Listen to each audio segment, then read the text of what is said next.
Om Swastiastu.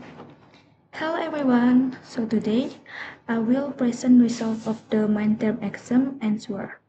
Before we begin, let me introduce myself. My name is Niputri Ismayani with SIN 2413031006.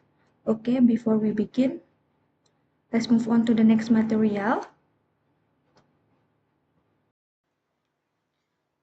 Okay, the question number 1. An experimental drug significantly increased mitochondrial membrane fluidity, but also caused proton H plus leakage across the membrane. Evaluate the impact of the drug on the proton gradients, oxidative phosphorylation efficiency, and ATP production. Design an approach to modify the drug molecules so that the therapeutic effects remain without disrupting cellular energy homeostasis. The answer: drug then increase mitochondrial membrane fluidity but act as protonophores, cause H plus leakage, thereby reducing the proton motive force, or PMV. As a result, there is uncoupling between the electron transport chain and ATP synthesis. Oxygen combustion remains high, but ATP production decreases and energy is released as heat. This condition can trigger cellular energy stress, increase glycolysis, and even apoptosis if served. To mitigate this effect, the drug can be modified by reducing proton carrier properties, increase selectivity for certain lipids, or only altering fluidity without disturbing the proton gradient. Jadi di sini pada soal pertama, sebuah obat eksperimental meningkatkan fluiditas membran mitokondria secara signifikan, tetapi juga menyebabkan kebocoran proton H+ melintas membran. Evaluasi dampak obat tersebut terhadap gradien proton, efisiensi fosforilasi oksidatif, dan produksi ATP.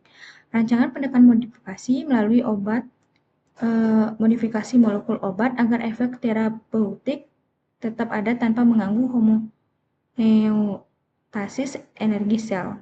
Jadi jawabannya, obat yang meningkatkan fluiditas membran dalam mitokondrial namun menyebabkan kebocoran proton H+ akan berdampak langsung pada penurunan proton motive force atau PMV yang terdiri dari gradien konsentrasi dan potensial membran.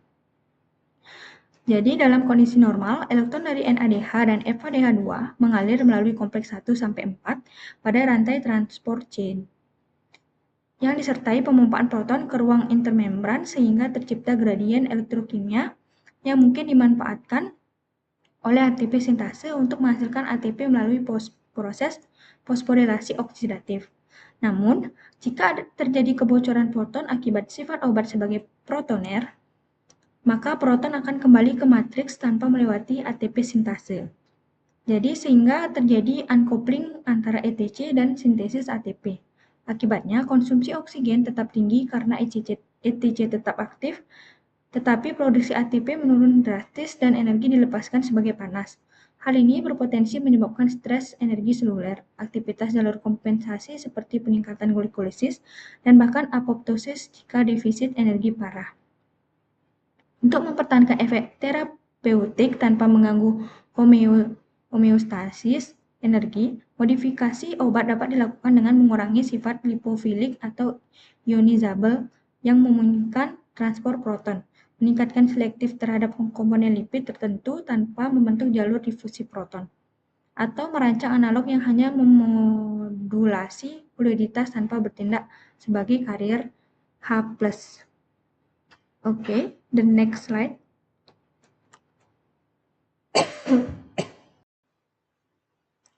Okay, the question number 2.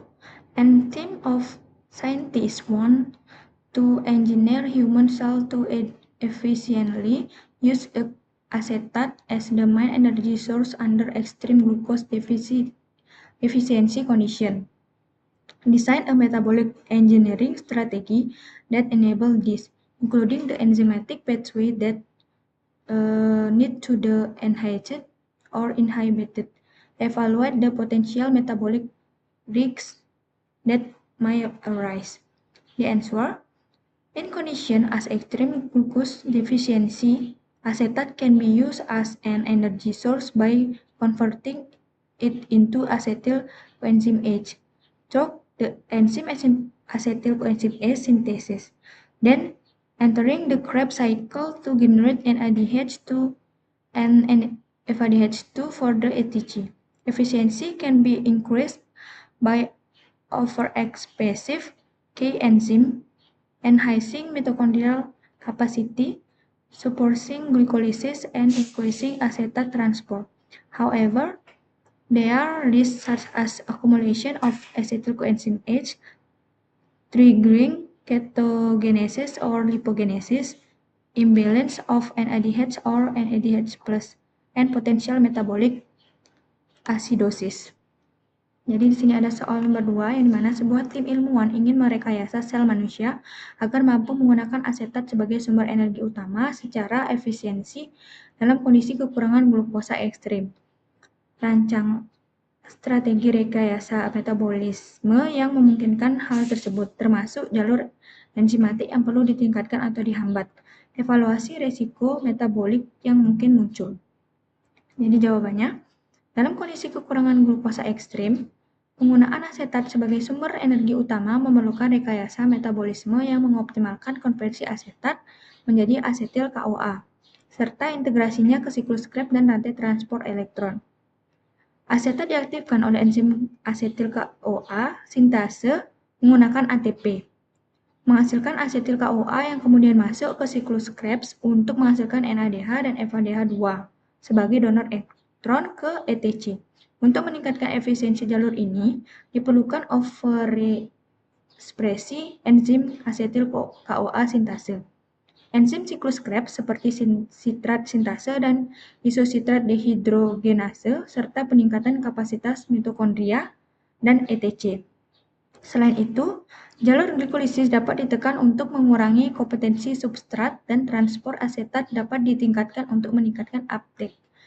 Jadi, namun strategi ini memiliki resiko metabolik seperti akumulasi asetil KOA yang dapat mengarah pada peningkatan ketogenesis atau lipogenesis, ketidakseimbangan rasio NADH atau NADH+ yang dapat menghambat reaksi oksidatif lain, serta potensi asidosis metabolik akibat peningkatan metabolik asam.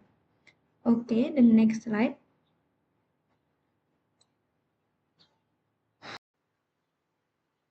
Question number 3. In patients with served G6PD deficiency, conventional antioxidant therapy is less effective.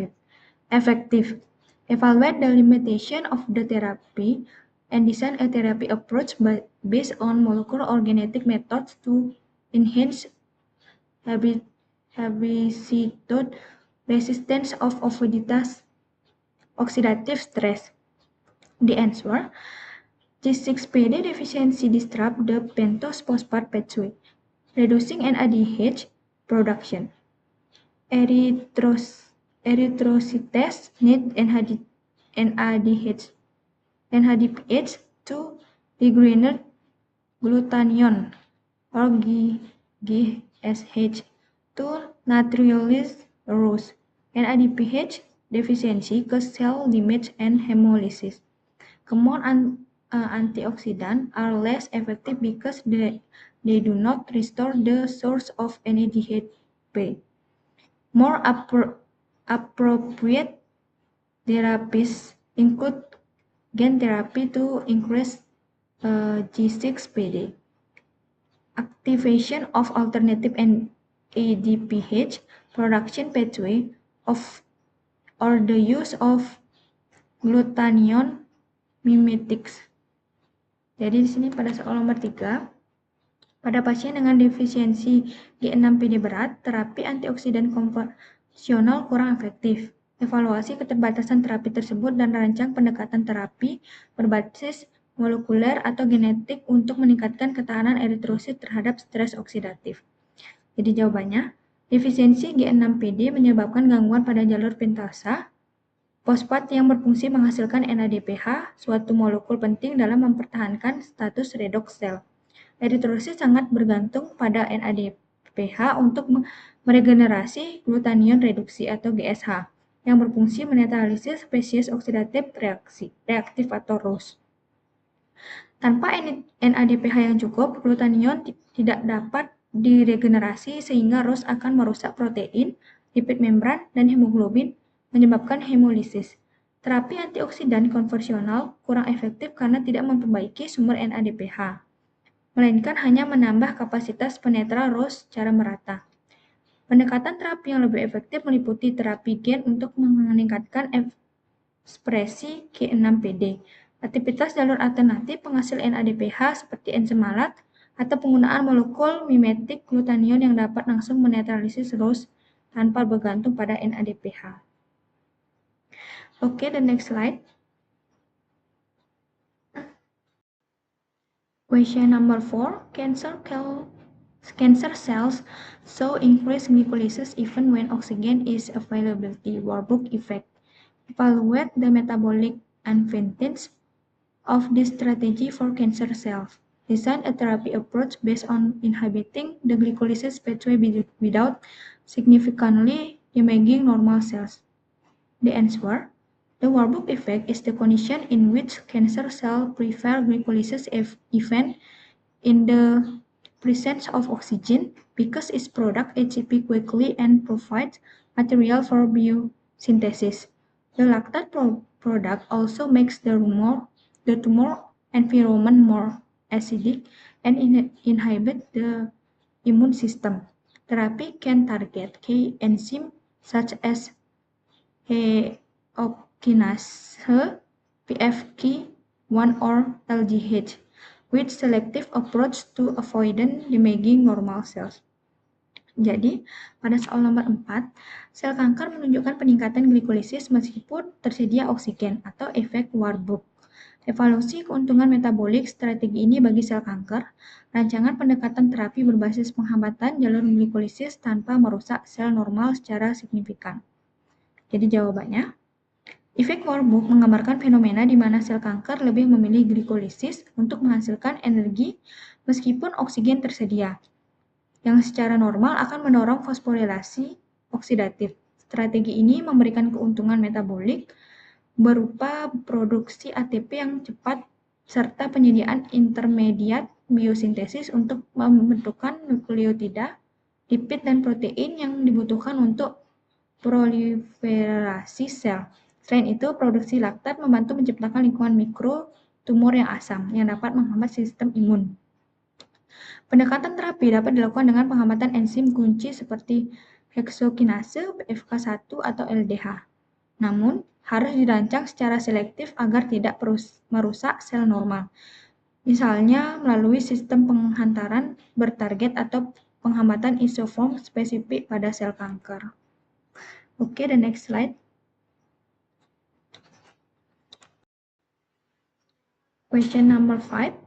A new drug has been developed to suppress hepatic gluconeogenesis in type 2 diabetes patients, but it causes hypoglycemia in same patient. Evaluate the cause of this side effect and design more specific regulatory strategies for the gluconeogenesis pathway without disrupting normal glucose homeostasis. The answer: drug that excessively suppress gluconeogenesis can cause hypoglycemia because the body loses the ability to produce glucose from the non-carbohydrate precursors, especially during fasting. This pathway involves the conversion of pyruvate to oxalate by pyruvate carbolase, then to phosphoryl pyruvate by PAPCK, and finally to glucose. The side effect of hypoglycemia occurs because the drug does not distinguish metabolic condition, fasting versus fat. So a better solution is to design drug with condition-based regulation, for example, only active when glucose high or the target specific enzymes artificially. Jadi, pada soal nomor 5, obat baru dikembangkan untuk menekan gluconeogenesis hati pada pasien diabetes tipe 2, tetapi menyebabkan hipoglikemia pada sebagian pasien. Evaluasi penyebab efek samping tersebut dan rancang strategi regulasi yang lebih spesifik terhadap jalur gluconeogenesis tanpa mengganggu homeostatis glukosa normal. Jadi jawabannya, obat yang menekan gluconeogenesis secara berlebih dapat menyebabkan hipoglikemia karena tubuh kehilangan kemampuan untuk memproduksi glukosa dari prekursor non-karbohidrat, terutama saat puasa. Jalur ini melibatkan konversi pirufat menjadi oksaloasetat oleh pirufat karboksilase, kemudian menjadi fosfoenol pirufat oleh PCK, dan akhirnya menjadi glukosa. Efek samping hipoglikemia terjadi karena obat tidak membedakan kondisi metabolik puasa versus kenyang.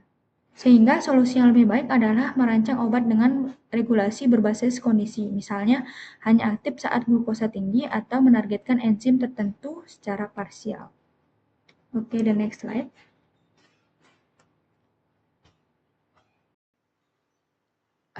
Question number 6. A patient has a particle mutilation in the enzyme alpha-ketoglutarate dehydrogenase. Evaluate the impact of this mutation of the metabolic flux of the Krebs cycle and relate pathway. Design nutrition of pharmacological intervention to mitigate the effect of energy deficit. The answer: partial mutation in the enzyme alpha-ketoglutarate dehydrogenase which inhibit the conversion of alpha-ketoglutarate to succinyl-CoA, which is one of the key steps in the Krebs cycle. As a result, NADH production decreases, reducing electron flow to the ATP and lowering ATP production. Additionally, alpha-ketoglutarate accumulate which can disrupt other metabolic balance. Intervention include the administration of bypass metabolic such as succinate, increased intake of alternative energy sources such as ketone bodies, and supplementation of enzyme cofactors such as tilamin. Jadi pada soal nomor 6, seorang pasien mengalami mutasi parsial pada enzim alpha-ketoglutarate dehydrogenase. Evaluasi dampak mutasi ini terhadap aliran metabolik siklus Krebs dan jalur terkait. Rancang intervensi nutrisi atau farmakologis untuk mengurangi dampak defisit energi. Jadi jawabannya, mutasi parsial pada enzim alpha-ketoglutarate dehydrogenase akan menghambat konversi alpha-ketoglutarate menjadi succinyl-CoA, yang merupakan salah satu langkah kunci dalam siklus Krebs. Akibatnya, produksi NADH berkurang sehingga aliran elektron ke ETC menurun dan produksi ATP berkurang. Selain itu, terjadi akumulasi alpha-ketoglutarate yang dapat mengganggu keseimbangan metabolik lainnya. Jadi, intervensi meliputi pemberian metabolit bypass seperti suksinat, peningkatan asupan energi alternatif seperti badan keton, serta suplementasi kofaktor enzim seperti tiamin. Okay, the next slide.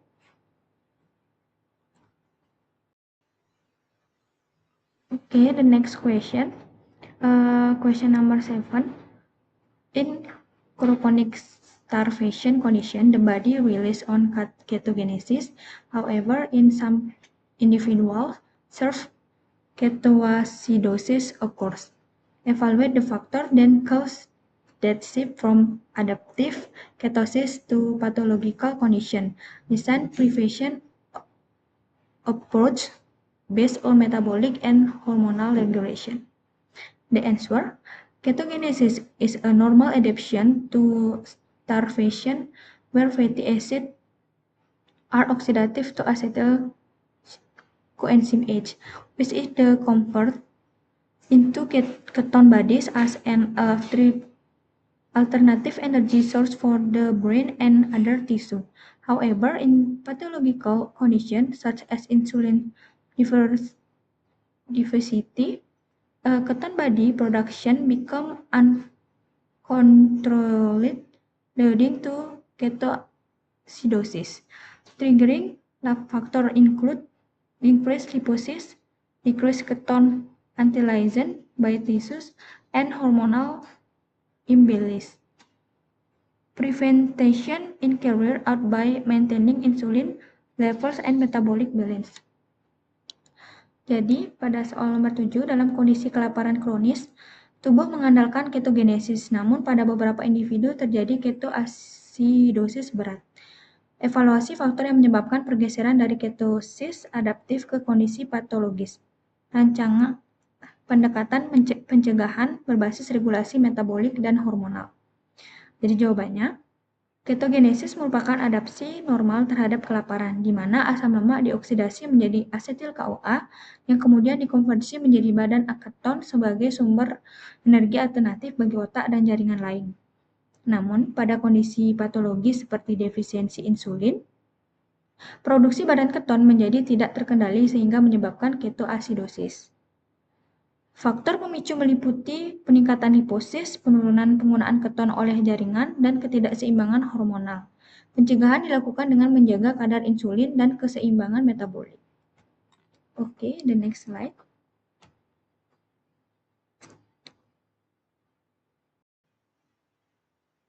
Question number 8. C3 plants experience yield loss due to the high photorespiration in hot environment.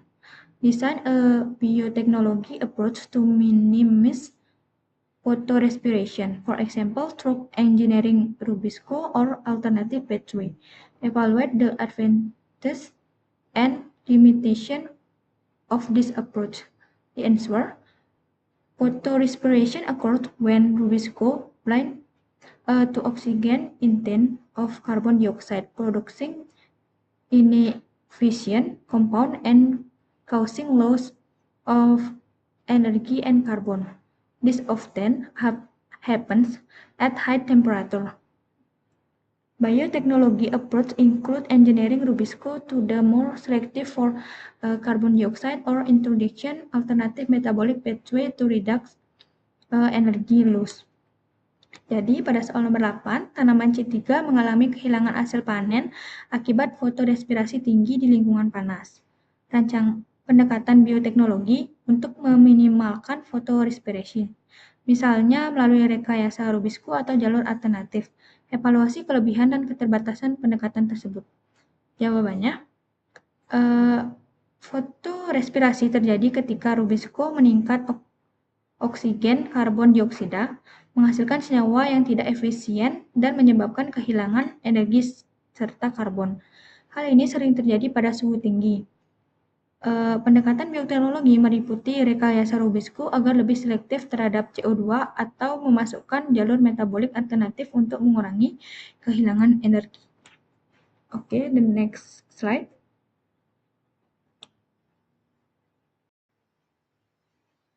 Question number 9. A new allosteric inhibitor molecule was designed to inhibit PFK1, but saw side effects on muscle tissue.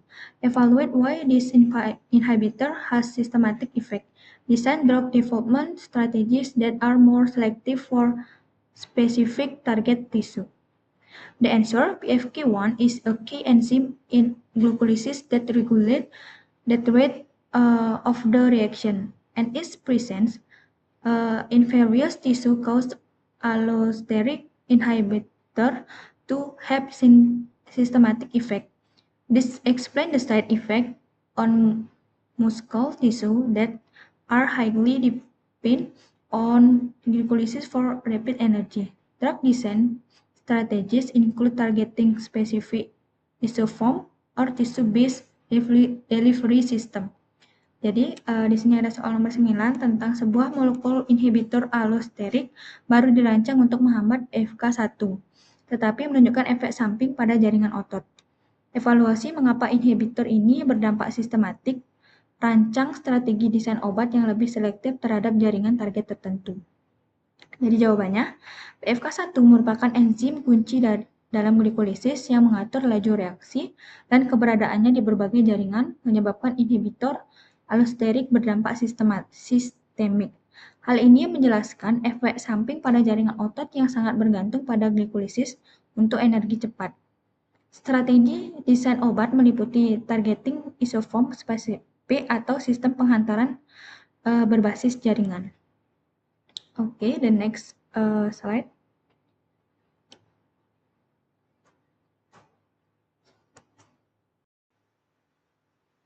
Question number 10. Patient with mitochondrial disease exhibit multi-organ disorder. Current therapy is only supportive. Design an innovative biotechnology-based therapeutic approach. Gene therapy, mitochondrial transport, or metabolic modulation. Evaluate the ethical aspect, effectiveness, and implementation challenge. The answer: mitochondrial diseases cause disturbance in ATP production that have wide-ranging effect because nearly all cells rely on this energy. Damage to the ATP hinders electron transport and the formation of the proton gradient. Therapeutic approaches include gene therapy, mitochondrial transport, and enhancement of biogenesis, but still face technical and ethical challenge. Jadi pada soal nomor 10, pasien dengan penyakit mitokondria menunjukkan gangguan multi organ. Terapi saat ini hanya bersifat suportif. Rancang pendekatan terapi inovatif berbasis bioteknologi, misalnya terapi gen, transfer mitokondria, atau modulasi metabolik. Evaluasi aspek etis, efektivitas, dan tantangan implementasinya. Jadi jawabannya, penyakit mitokondria menyebabkan gangguan produksi ATP yang berdampak luas karena hampir semua sel bergantung pada energi ini. Kerusakan pada ETC menghambat transfer elektron dan pembentukan gradien proton. Pendekatan terapi ini meliputi terapi gen, transfer mitokondria, dan peningkatan biogenesis, namun masih menghadapi tantangan teknis dan etika. Oke.